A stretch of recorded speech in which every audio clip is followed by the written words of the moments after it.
let's start with daddy issues. So in the book, I was talking about how you generally want to stay away from women that have issues with their father, distant from the father, they don't have a good relationship with their father.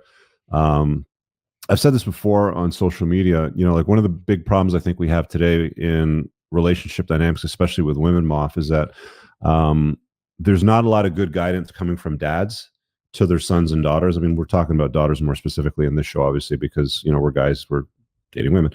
But there's not a lot of good advice that's dispensed by fathers to their daughters.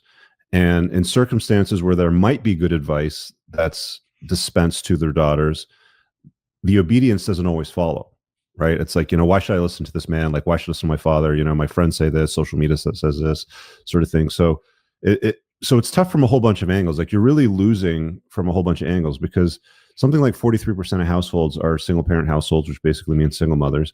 And then you've got, the rest of the households, let's call it, 60%, where there's a father in the house. The vast majority of them are going to be betas and really don't know how to lead the relationship. Happy wife, happy life, whatever you want, babe, blah, blah, blah. And they like, one of the things I want to talk about with daddy issues, and I'll get to that also in this part, is like women that run their dads, like as they become adult women and they still have fathers doing a lot of like an obnoxious level of stuff.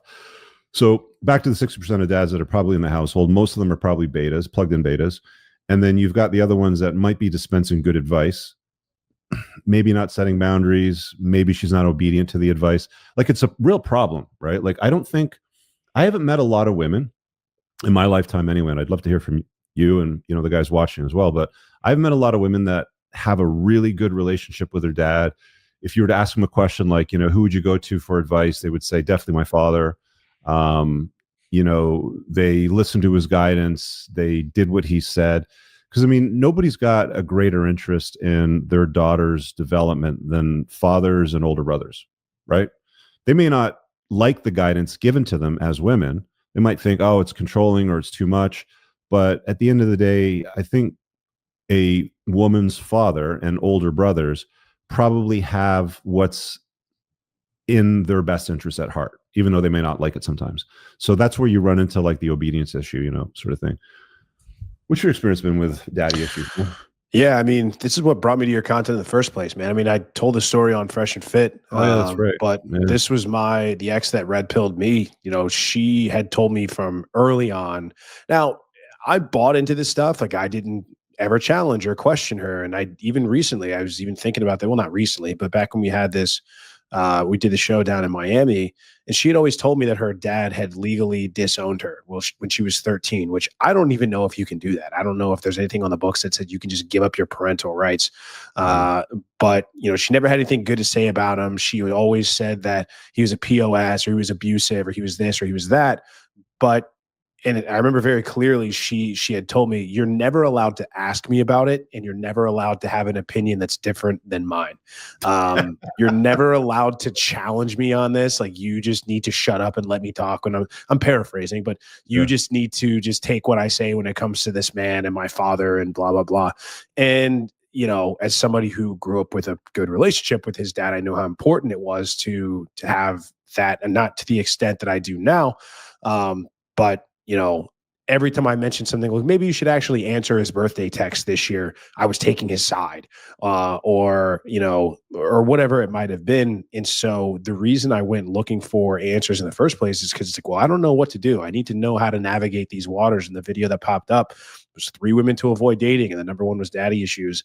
And it was the realization that, and I don't know, I don't think we've gotten to a term or a scientific term for this. I don't know what we call daddy issues. I remember when you used to do shows with Sean Smith, like, he really didn't even have a word for it, and he's, in that field.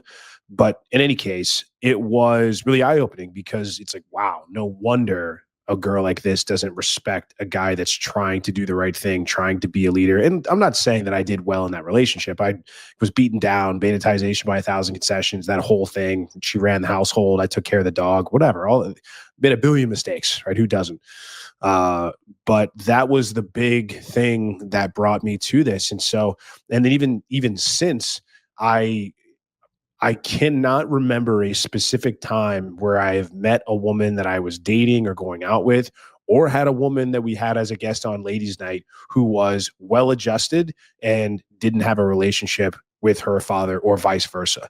Almost every single woman that we had on that was a train wreck, no dad around, didn't raise her the right way, or he was, I'm daddy's little princess and he does whatever I say. When I say jump, he says how high, or he was just never around. And so it is the red flag that has only gotten stronger, like a piece of oak over time. It's ironclad. This to me is the number one indicator of whether a woman is going to be well adjusted later in life, or whether she's going to have her shit figured out, is if she had a dad around or she was raised by a strong masculine father. Now, I'll take it even one step further. You can have a strong, virtuous, masculine father, but when it comes time to leave the house, go away to college, move to the big city to pursue a job or to pursue work, that influence wanes over time. And so, I mean, I think it's a good thing that more millennials and Gen Zers are living at home, because they're under that influence and they need that dad to be around. An ideal situation, you come in and you meet a girl who still lives at home with two strong parents that are together, and then he passes her along to you and gives her away, and you become the new man of the household in her life. And that's sort of that exchange. She's not thrown and thrust into the world, left to make bad decisions and left to her own devices, which I think is kind of coming around because Gen Zs are broke and they're living at home more often than any millennials or Gen Xers did, but I digress. So yes, I've got a lot of experience in this area, and I have yet to see even an exception to the rule that a woman that has been able to have a good, successful relationship and doesn't have a myriad of issues, who has, had a really good relationship, with a dad. They're oil and milk. They just don't go together like that. Yeah. Let me just sort of frame this a little bit better, because I wrote this in 2018 plus.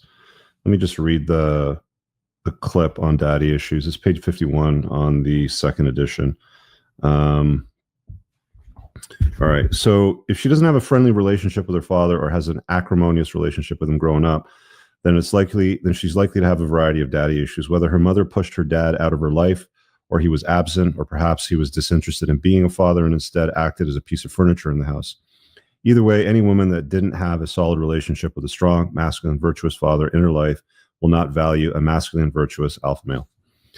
If she didn't value her father, what makes you think she'll value you? I've counseled far too many guys that have tried far too hard to rescue women with daddy issues. It's never worth your time. I'll share my story after I finish reading this. All right, guys, I really hope that you enjoyed that clip. If you want to check out the full-length podcast episode, you can find that right over here. Also, make sure you visit my website over here, where you'll find my supplements, the opportunity to book me privately one-on-one for coaching, and most importantly, my new School of Unplugging, which you'll find on the courses tab. Newer to the channel, hit subscribe.